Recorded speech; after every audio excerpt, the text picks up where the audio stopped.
Welcome to my channel. இப்போது நேற்று ஒரு வீடியோ போட்டிருப்பார்.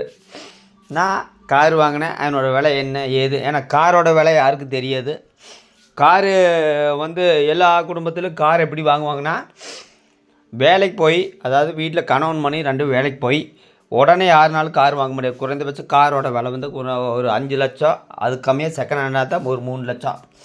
இந்த தம்பதிகள் என்ன சொல்கிறாங்கன்னா, நான் கார் வாங்கினேன், என்னோடய ஆசை என்னென்னா கார் வாங்கினேன். எப்படி கார் வாங்கினேன்னா, எந்த வேலைக்கும் போகலிங்க, எந்த வேலைக்கு போகாமல் நம்ம மக்களாக முட்டாளாக்கி இந்த நாடக தம்பதிகள் துணிகாய போடுறதுக்கு ஒரு வீடியோ, பீரோ மாற்றுறதுக்கு ஒரு வீடியோ, அவங்க குழந்தைய வச்சு ஒரு வீடியோ, முக்கால்வாசி இந்த குழந்தைய வச்சு தான் நிறைய பேர் யூஸ் பார்க்குறாங்க.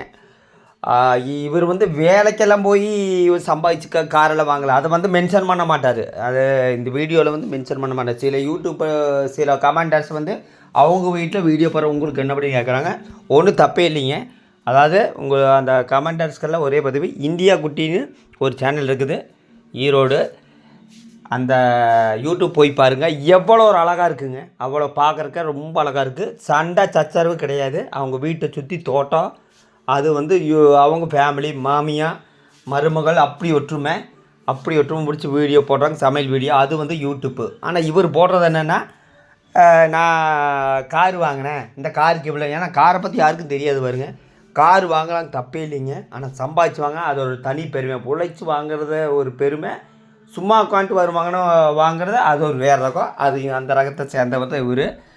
ரெண்டாவது, துணி காயப்படுறக்கூடிய அது எவ்வளோ ஒரு கமெண்ட் பண்ணியிருப்பாங்களாட்டுக்குது. நீங்கள் தான் எனக்கு சொல்கிறது அப்படின்னு சொல்லிடுவாங்க. ஏன்னா இவருக்கு வாழ்த்து பேசணும். ஏன்னா யாராச்சும் பேட் கமெண்ட் பண்ணால் அவங்கள உண்டு இல்லைன்னு பண்ணுவாங்க. ரெண்டாவது, இவர் நாளைக்கு ஒரு வீடியோ போடுறேன், நான் துணி துவைக்கிறேன், இதுக்கு ஒரு வீடியோ. ஏன்னா நீங்கள்லாம் கமெண்டில் என்ன ஏன்னா கமெண்டில் சொல்கிறதெல்லாம் அப்படியே இவர் கேட்குறவர். 2 பேர் இன்னும் சொல்கிறேன். இவங்க 2 பேருமே கபட நாடக தம்பதிகள்.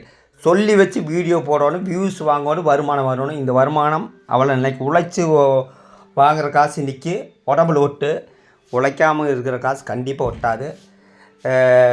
சில ஆளுங்க சொல்கிறாங்க, இவங்கள வச்சு பெரிய ஆளாகி நான் பெரிய அப்பார்ட்மெண்ட் ஒன்றும் கட்ட போகிறதில்ல, மீறி போனால் ஒரு 100 வீஸ் 150 வீஸ் போக, அவ்வளோதான். ஆனால் இந்த மாதிரி நாடக தம்பதிகள் இன்னும் அதிகமாகிட்டே இருக்கிறாங்க.